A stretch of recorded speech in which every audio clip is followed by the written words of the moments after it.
കേരളത്തിൽ ജമാഅത്തെ ഇസ്ലാമിയോട് കോൺഗ്രസ് പുലർത്തുന്ന വിധേയത്വം, ഞാനതിനെ കുറച്ചുകൂടി പ്രിസൈസായി പറഞ്ഞാൽ ശ്രീ വി.ഡി. സതീശൻ പുലർത്തുന്ന ഈ നയം കോൺഗ്രസ് പിന്തുടരേണ്ടി വരുന്ന, സതീശൻ ചെയ്യുന്നത് കൊണ്ട് തന്നെ കോൺഗ്രസിന് പിന്തുടരേണ്ടി വരുന്ന ഈ നയം കേരളത്തിനുണ്ടാക്കാൻ പോകുന്ന അപകടം എന്താണെന്ന് ശ്രീ എ.കെ. ആന്റണിയെ പോലുള്ളവർ പറഞ്ഞു മനസ്സിലാക്കി കൊടുക്കണം എന്നാണ് എൻ്റെ അഭിപ്രായം. നിങ്ങൾ ആലോചിച്ച് നോക്കൂ, എന്താണ് ജമാഅത്തെ ഇസ്ലാമി അവരുടെ രാഷ്ട്രീയം? അവര് മതരാഷ്ട്രവാദം മുന്നോട്ട് വെച്ചതാണ്. ലോകഭീകരതയുമായും അതിൻ്റെ ലോകഭീകരതയുടെ പ്രത്യയശാസ്ത്രവുമായി വലിയ ബന്ധമുള്ള ഒരു സംഘടനയാണ് ജമാഅത്തെ ഇസ്ലാമി. ഞാനിത് വെറുതെ വാദത്തിന് വേണ്ടി പറയുന്നതല്ല.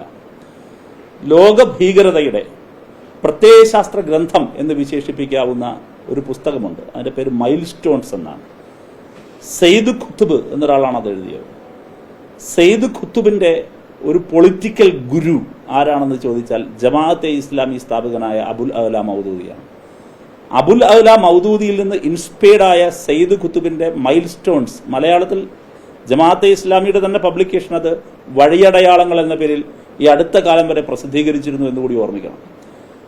ആ മൈൽ സ്റ്റോൺസ് എന്ന പുസ്തകമാണ് ലോകഭീകരതയുടെ പ്രത്യയശാസ്ത്ര ഗ്രന്ഥം, അടിസ്ഥാന പ്രമാണം എന്ന് വിശേഷിപ്പിക്കുന്നത്. ആ സെയ്ദ് ഖുത്തുബിന് പോലും ഇൻസ്പയർഡായ അബുൽ അഅ്ല മൗദൂദിയെ വാരിപ്പുണരുകയാണ് ഇവിടെ. അവരെ വിശുദ്ധരാക്കാൻ ഇവിടെ വരുന്നൊരു പ്രശ്നം.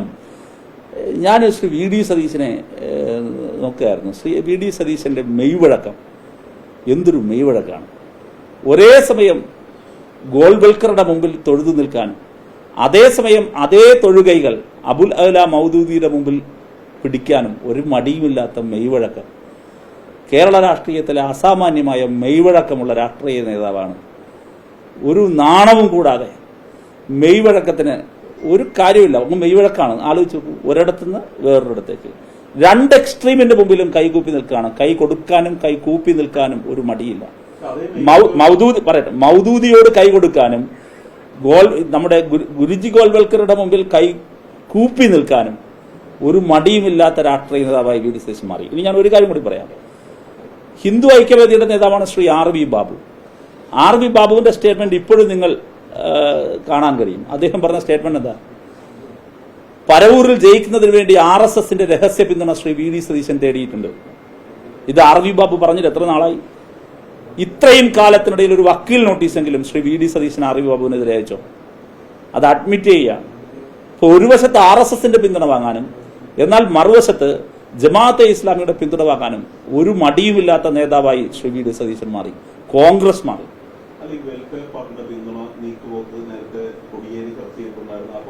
ഈ പാർട്ടികൾ LDF-നൊപ്പം നിൽക്കുമ്പോൾ അവർ നല്ലവർ, അവർ പീഡിപ്പിക്കപ്പെടുന്നവർ, അല്ലാത്തപ്പോൾ അവർ വർഗീയവാദികൾ.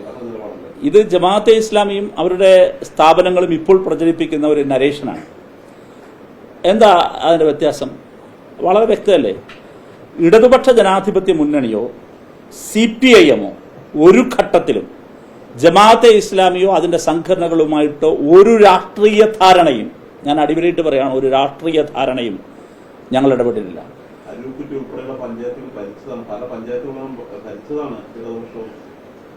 തെറ്റാണ്. അങ്ങ് മുഴുവൻ പറയുന്ന കേൾക്ക്. എന്താ ഇപ്പോൾ നിങ്ങൾ സമീകരിക്കാൻ ശ്രമിക്കരുത്. നിങ്ങൾ ഇതിനെയൊന്നും സമീകരിക്കാൻ ശ്രമിക്കരുത്. ഇപ്പോൾ വരാൻ എവിടേക്കാണ് നീങ്ങുന്നത്? രാഷ്ട്രീയ ധാരണയിലേക്കെന്ന് മാത്രമല്ല, നിങ്ങൾ ആലോചിക്കണം, രാഷ്ട്രീയ ധാരണയിലേക്കെന്ന് മാത്രമല്ല, മുന്നണി പ്രവേശനത്തിന്റെ അരങ്ങൊരുക്കാണ് നടക്കുന്നത്. ആ ആരോപണത്തെ ശ്രീ വി.ഡി. സതീശൻ തള്ളി പറഞ്ഞില്ലല്ലോ. പരസ്യമായ രാഷ്ട്രീയ ധാരണയും ജമാഅത്തെ ഇസ്ലാമിയെ മുന്നണിയുടെ ഭാഗമാക്കാനുമുള്ള നീക്കമാണ് ഇപ്പോൾ നടക്കുന്നത്. അങ്ങനെ ഒരു നീക്കം കേരളത്തിന്റെ ചരിത്രത്തിൽ എപ്പോഴെങ്കിലും ഉണ്ടായിട്ടുണ്ടോ? ഇനി ഇതിനോട് ലീഗിന്റെ അഭിപ്രായം എന്താണ്? ഇനി ഞാൻ ഒരു കാര്യം ശ്രീ വി.ഡി. സതീശനെയും കോൺഗ്രസ് നേതാക്കളെയും ഓർമ്മിപ്പിക്കാൻ ആഗ്രഹിക്കുന്നു. കേരളത്തിലെ മഹാഭൂരിപക്ഷം വരുന്ന മുസ്ലിങ്ങളിൽ, കേരളത്തിലെ മുസ്ലിം ജനസമൂഹത്തിലെ ഒരു ചെറു ന്യൂനപക്ഷമാണ് ജമാഅത്തെ ഇസ്ലാമി എന്ന് പറഞ്ഞു പോകരുത്. നമ്പറിൽ എത്രയുള്ളവര്? ആ ജമാഅത്തെ ഇസ്ലാമി നിങ്ങൾ കൂടെ പിടിക്കും. നിങ്ങൾ അവരുടെ ആശയമാണ്. ആ ആശയത്തെ നിങ്ങൾ കൂടെ പിടിക്കുകയാണ്. ആ ആശയത്തെ നിങ്ങൾ ചേർത്ത് വെക്കുമ്പോൾ സംഘപരിവാർ പൊളിറ്റിക്സിനാണ് അത് കൂടുതൽ കരുത്ത് പകരുന്നത്. സംഘപരിവാർ പറയുന്നത് എന്താണ്? ഇവിടെ അപ്പുറത്ത് തീവ്രവാദം വളരുന്നു, കേരളത്തിൽ ഇതല്ലേ അവരുടെ നരേഷൻ. എന്താണ് കോൺഗ്രസിന്റെ ദേശീയ നേതൃത്വത്തിന്റെ അഭിപ്രായം? പക്ഷെ കോടിയേരിയുമായി നേരിട്ട് ചർച്ചയിൽ പങ്കെടുത്ത വെൽഫെയർ പാർട്ടി നേതാക്കന്മാർ ഇക്കാര്യങ്ങൾ ചൂണ്ടിക്കാട്ടുമ്പോൾ ചാനൽ ചർച്ചയിൽ ഡിവൈഎഫ്ഐ നേതാക്കൾ വിയർക്കുകയാണ്. അല്ല, ഒരു വിയർപ്പിന്റെ ആവശ്യമില്ല.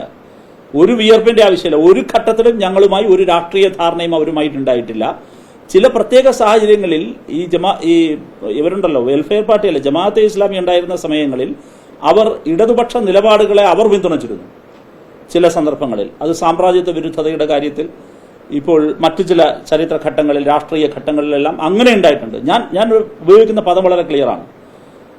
എന്ത് പറയട്ടെ, അല്ല, ഞങ്ങൾ ഏത് ഘട്ടത്തിലാണ് ഞങ്ങൾ അവരുമായിട്ടുള്ള പിന്തുണയെ ഞങ്ങൾ രാഷ്ട്രീയ ധാരണയുടെ ഭാഗമാക്കിയത്? ഇപ്പൊ കേരളത്തിലുള്ള ഏതെങ്കിലും ഒരു വിഭാഗം, ആ വിഭാഗവുമായി ഞങ്ങളൊരു രാഷ്ട്രീയ ധാരണയിലേക്ക് പോവുകയാണെങ്കിൽ, ഞാൻ ചോദിക്കട്ടെ, ജമാഅത്തെ ഇസ്ലാമിയുമായി രാഷ്ട്രീയ ധാരണയിലേക്ക് പോകുന്നു. ജമാഅത്തെ ഇസ്ലാമി മതരാഷ്ട്രവാദം ഉപേക്ഷിച്ചു എന്ന് ജമാഅത്തെ ഇസ്ലാമിയുടെ അമീർ പോലും ഇതുവരെ പറഞ്ഞ് ഞാൻ കേട്ടിട്ടില്ല. ജമാഅത്തെ ഇസ്ലാമിയുടെ അമീറിന്റെ ഒരു സ്റ്റേറ്റ്മെന്റ് പറയട്ടെ, ഞങ്ങൾ മതരാഷ്ട്രവാദം ഉപേക്ഷിച്ചു, അബുൽ അല മൗദൂദിയുടെ ആശയങ്ങൾ വികലവും തെറ്റുമായിരുന്നു, അദ്ദേഹത്തിന്റെ മതരാഷ്ട്രവാദം ശുദ്ധ അബദ്ധമായിരുന്നു. ജമാഅത്തെ ഇസ്ലാമിയുടെ അമീറെങ്കിൽ അല്ലെങ്കിൽ ഏതെങ്കിലും ഒരാൾ വന്ന് പറയട്ടെ. ഈ നിമിഷം വരെ ജമാഅത്തെ ഇസ്ലാമി മുമ്പോട്ട് വെച്ച മതരാഷ്ട്രവാദം എന്ന സിദ്ധാന്തം തെറ്റായി പോയി എന്നും അത് ഇന്ത്യ പോലൊരു ജനാധിപത്യ റിപ്പബ്ലിക്കിലെ ശുദ്ധ മൗഢ്യമായിരുന്നുവെന്നും ഒരു നിലപാട് പറഞ്ഞിട്ടുണ്ടോ? പറഞ്ഞില്ല. പക്ഷെ പകരം പറയുന്നതാരാ? ജമാഅത്തെ ഇസ്ലാമിയുടെ സ്പോക്ക് പേഴ്സണായി വി.ഡി. സതീശൻ വന്ന് പറയുകയാണ് അവരതൊക്കെ പണ്ടേ ഉപേക്ഷിച്ചു എന്ന്. സാറേ, അവരുപേക്ഷിച്ചെങ്കിൽ അവരല്ലേ പറയണ്ടേ? അവരുടെ നാവായി, സ്പോക്ക് പേഴ്സണായി ഇന്റർനാഷണൽ കോൺഗ്രസിന്റെ ഒരു നേതാവ് എങ്ങനെ മാറും? എങ്ങനെ കേരളത്തിന്റെ പ്രതിപക്ഷ നേതാവ് മാറും? അതാണ് കേരളത്തിന്റെ പ്രതിപക്ഷ നേതാവ് എങ്ങനെ മാറും?